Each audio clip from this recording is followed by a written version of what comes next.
Dude, I get it. You are an online coach or entrepreneur desperately trying to figure out how the heck can I stand out in a super overcrowded newsfeed. There's no doubt that the online space has no shortage of incredible content, amazing leaders, and a lot of information to go through.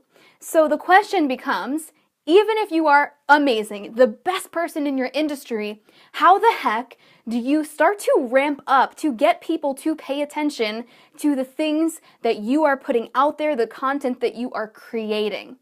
How do we get people to start paying attention to you?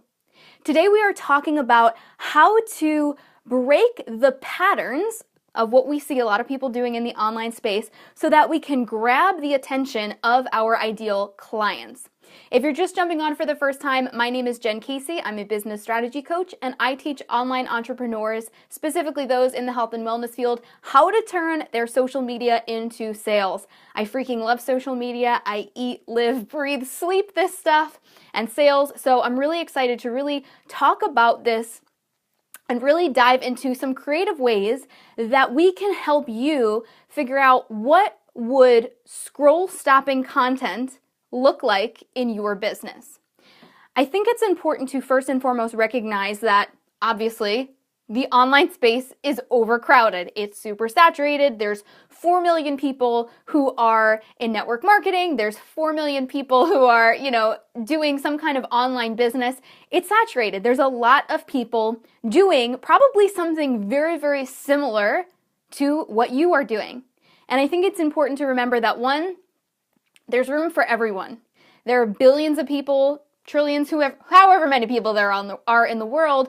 There is no shortage of people who are looking for support in their life, in their business, in their health, you name it. So what you have is in need, no matter how saturated the market may seem. Two, you want to recognize that it might only be seeming saturated for you.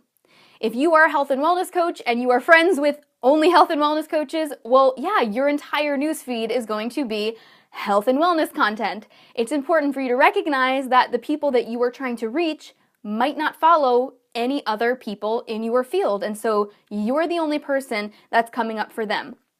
So that's really important to recognize. And then the third little quick thing I want to talk about is that when we are talking to experts and they're telling us, do this, do that, they're telling you to do that because it's already tested and tried and true and it's working right now. But I want to encourage you to start to think outside the box. Don't wait for the be-all, end-all experts to start telling you that things are working. Because once it kind of trickles down the grapevine, or whatever it's called, when it starts to trickle down, other people are starting to do it, and now that is maybe not the most new strategy, and it's already something that other people are starting to do. Be an innovator. Be that person that sits down, looks at your marketing strategy, and says, how can I be different? What can I do today that no one else has done before? Don't wait for someone else to do it and then do your version of it, which is totally cool to do too, but really start to think about, what can I do? When live video first came out, specifically for Facebook, prior to that, doing personal development, business development content on Facebook really didn't work. I had tried uploading a couple of, social media style videos previously, but when you asked someone, where do you go to find business-related, personal development-related content, they were like, YouTube or podcasts, not Facebook. Facebook was always the place previously where you would come to look at your friends' pictures, maybe have some kind of health content, but that was really more on Instagram and Pinterest. So each kind of niche had its own little house on a different social media platform. So I jumped on as soon as live video came out and said, I don't know if this is going to work, but I recognize the power of being a founder of some kind of social media platform or some new element to a already really powerhouse social media platform. And I just jumped in. I just started creating videos about things that I felt really passionate about. And my audience found me. They found me because I was doing something that no one else was really doing. Like maybe all of a sudden, some experts started to jump in, the top people in the industry, but there weren't a ton of people at my like D-list level who were stepping forward and providing this kind of content to on a more human level to an audience that they could really relate to. So there was no one really before me who was doing it this way, and I just said, well, this seems fun. I would probably enjoy this. I wonder if it'll work. And I just jumped, and I had a lot of people in my network that were like, oh, I saw your video. Interesting. Very cool. All right. You really think live video is going to be the next big thing? And I was like, yeah, I do. I sure do. And here we are almost a year later, and it is freaking dominating life. It's crazy. So when you've got that little thing in your gut that says jump in, you should seriously do it and just have fun with it. So those are just some ground rules or some things to think about. So let's dive in. How do we then break the attention in the newsfeed? How do you get people to stop scrolling and look at your stuff? Well, I'm not going to get too super specific. I'll give a couple of examples, but these things are constantly changing. That's the really fun and fascinating piece that I love about social media, that the moment that you feel like you have a real handle on what's working and what's not, it changes. So for those of you who are like, I've got this, you might have something that's working now, but if you get romantic about that and are unwilling to be flexible and unwilling to recognize that things may change, you may run into some problems in the next couple of months. The rug may be pulled out from under you. So one thing that is working really freaking well right now is live video. Obviously, live video is killing the game. Facebook is pushing it out into the news feed more so than any other post or piece of content that you can share. But regular videos and beautifully designed or really high quality professional photos are also doing really well and are still really valuable in the online space in terms of getting traction, because you want to create a visual brand as well. And I've seen some people recently, a couple of weeks ago or a couple of months ago, I was seeing a lot of people run Facebook ads that were video ads, right? And in the beginning of the ad, you would see them go, and they were going, hey, turn it on, can you hear me? And it was like this little thing that was like sound on, and you'd see this little graphic blinking, and they're like, hey, I'm so glad you're here because we need to talk. And all of a sudden they'd launch into their thing, but they would wait a couple of seconds until people started to actually click on the ad before they would begin their content. That was something that whoever thought of it, it worked really well. And then all of a sudden, my whole news feed was filled with video ads of people using that exact same strategy. Now, possibly because I'm in this arena and I click on a lot of those things because I want to see what people are doing and I got to stay in the know, maybe that's why I saw more of it than maybe the average person. But people jumped on it and now I'm not so sure it's working anymore, because what was once an innovative, interesting way to grab my attention is now becoming a saturated strategy that I'm like, I know what you're doing. All right, you want to sell me something. I see what you're doing. Now I'm not going to click on it. So we've got to constantly be trying to innovate and come up with new, fresh ways of positioning things. A couple of months ago, you could run a Facebook ad and it would have a little clickable thing at the bottom that would say sign up, download, and you could get pretty inexpensive leads and conversions from doing it. And you absolutely still can. But just in the last 2 weeks alone, I have seen a crazy amount of people boosting posts, which previously experts said never boost posts. They don't convert. You can't track them. Well, now I see everybody boosting the crap out of photos that don't look like ads, because I'm assuming whoever was running ads previously, those stopped working. Those were no longer converting because people were like, okay, I've got 4 million freemiums in my inbox. I haven't opened any of them. They're all sitting there. I don't need more free content. I need to focus on what I'm doing right now. So maybe those click-throughs were not working as efficiently. So now people are taking really cute, simple, square photos I'm seeing a lot of right now. And they are maybe putting a few pieces of text over it, and they're boosting it, and the link is just in the description. So it's really interesting to watch this happen.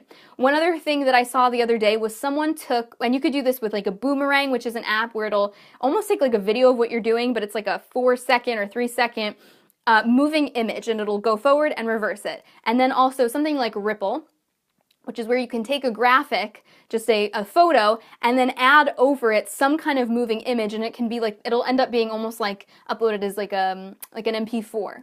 So I've seen some people run a Facebook ad that would normally be a steady graphic and just add some kind of visual jazz and sparkle to it. And I thought, I see what you're doing. That is very cool. I haven't seen that yet.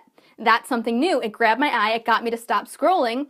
And that's what I'm talking about in terms of innovating. So when you're looking at live video, when you're looking at regular video, when you're looking at the photos that you have, you've got to have professional photos because, otherwise, how are you standing out, right? And I'm not saying that you necessarily have to have a photographer, but they need to look professional or they need to be attractive. The other day, I took my nice camera outside, I took a couple of photos of myself, and they came out great. I had my little clicker in my hand, I was going like that, but that works too. And I actually think sometimes people would rather see a more realistic looking photo as opposed to one that obviously a professional photographer took, because you're still getting a little bit of that human connection. So, this is constantly evolving. There is no one right way. It all depends on your brand and how you want to position yourself in the online space. So you have a lot of creative liberty in this concept. So really sit down and decide for yourself, okay, how can I innovate? What can I do? For me, it was live video and really going all in on that, having a visually branded backdrop, which just kind of grew and evolved over time. And anytime you look at my videos, if you see me on the news feed, I'm the chick with the green background and some cool flowers behind her, right? It's very consistent. Okay, the next piece that I want to talk about in terms of breaking up the newsfeed noise is be okay or be comfortable with talking about things that are maybe a little bit controversial. Don't be vanilla. And I'm not saying that you need to get into politics or religion. That's not what I mean by controversial. I'm saying that, one thing that my business partner Angie and I teach in our program, the Wellpreneur Business Academy, is we tell all of our people, pick a side of the fence. We work specifically with people in the health and wellness field, and so there are a lot of different possible things that you can really niche into in that arena. So we tell our peeps, what do you think is bullshit, and what do you think is, the absolute be-all, end-all, this works really, really well. For some people, it's lifting heavy is the answer, counting your macros is the answer. For other people, they're like, no, I will never count macros. I want to eat a completely plant-based diet. Some people are all in on that. Some people think that juice cleanses are bullshit. Some people are like live, eat, breathe, sleep that stuff.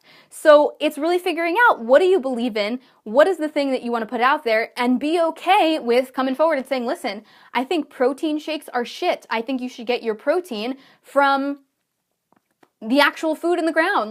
I don't care what it is. Not everybody's going to like what you have to say. I say things that are a little bit questionable. I call out the elephant in the room all the time. But at the end of the day, I think people will respect you, even if they don't agree with you, because you are consistent in what you believe in, and you are showing up and just putting out what you know to be your personal, authentic truth. And you'll start to attract people that align with your message, right? So if you are being really wishy-washy and not direct about, I believe in this is the strategy that I believe is true, or even if you're like, I think intuitive eating and really finding what your body feels is the best way, that's one side of the fence. The other side of the fence is, counting macros. So you've got to figure out what you believe in, because when you start getting into live video, making a Facebook ad, writing sales copy, if you're just saying, hey, come work with me because I am going to help you feel great and look amazing. It's like, okay, well, what does that mean? I don't understand what you do. I don't see how you're different. What problem are you helping me solve? It's just really, really vanilla. We've got to really start you got to be unapologetically you. And it's such a silly thing. It's such a okay, Jen, be more you. What does that mean? How do I become more me? I think you just start to figure out who you are over time. If you look at some of my videos from a couple of years ago, I'm like, hi guys, my name is Jen, and today we are going to talk about this. And I'm just being very robotic, very scripted, and through practice and through really discovering, well, what are my opinions? What do I feel about this? And just getting more experience, I was able to start to figure out what do I think is bullshit? What are my beliefs? What do I think I want to put out there as my brand message? What are the things that I think my ideal client, my people want to hear from me? So really, really figuring out, what is that thing that you believe in? What do you want to be known for? And then this third piece is, you've got to have creative copywriting. Creative copywriting is something that a lot of people really struggle with. And copywriting is essentially just the blurbs, the words that you are writing, you're writing. So if you look at a Facebook ad, a lot of times you'll see people maybe promoting their online accountability group, and it'll say, hey, want to lose 10 pounds? Or did you gain 10 pounds after the Super Bowl? I bet you want to lose weight. Do you not have a plan yet? Join me. We're going to be doing this program where, we do different workouts every day, and you can do it from home, and we're going to be drinking this shake. And it's like, okay, you're only telling the person about the features of what you are going to provide.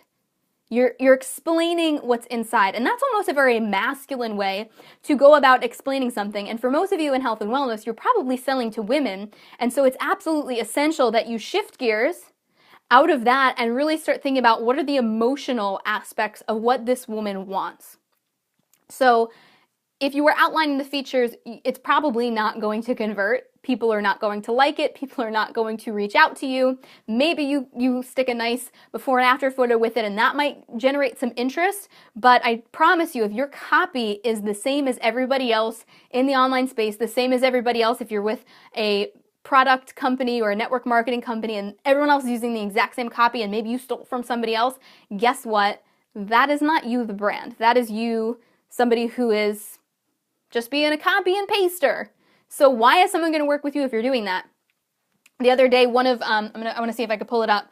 One of the ladies who is in the program, the Wellpreneur Business Academy, that I run with my business partner, Angie, she had purchased a deodorant. And the email that she got back from the company was so freaking adorable. It was so fun, so freaking funny, that she was like, oh my gosh, I love this company. She took a screenshot, she shared it on Facebook. All these other people were like, what company is this? I want to go buy from them right now because I love the way that they did this copy. It was so fun. It was so freaking hysterical. I'm going to see if I could pull it up really quick. But basically it said, it was like, oh my gosh, you've just bought this deodorant. When we saw your name come through, I looked at Kelly next to me and I said, Kelly, did you see that this person, and they use her name, did you see that she bought it? And everyone in the office cheered. We were so thrilled that you purchased. And it was just like this whole long thing. It was so freaking cute. And honestly, that's what makes you stand out. When you actually add in some humor, when you add in and inject a little bit of yourself, they really did a great job as, not a personal brand, but as a company, that they were able to find some humor and find some real genuine connection in the kind of content that they are creating. And I think that, you shouldn't try to be this really funny and sarcastic and witty person if that is completely not your personality, but find the pieces of you that you can really bring forth. I kind of joke around, my business partner and I, we're both very goofy, we're very silly, but we're also very straight shooter to the point. And so when we're writing sales copy, we try to inject a lot of that in what we're saying. Like I might be like, OMG dude, you gotta read this. Because that's probably what I would say if I was typing it out on Facebook. So if I'm writing an email, I'm going to make sure that I'm injecting a little bit of that in there as well. It's not that suddenly I go to write an ebook, a piece of an email, a Facebook ad, and I don't suddenly strip away all of my personality. People will scroll right past that. So really two big things in terms of copywriting: focusing on the pain and pleasure points of your ideal client. So what does this person want and need? What are they asking for? And how can you inject a little bit more fun and a little bit more humor and a little bit more of you into how you're positioning this copywriting?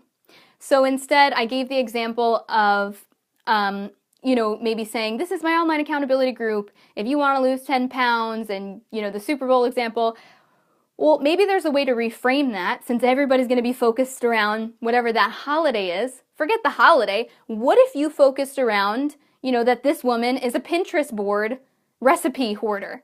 It's like, girlfriend, I know that you have just pinned the 100th recipe on your Pinterest board and you have yet to make a single one.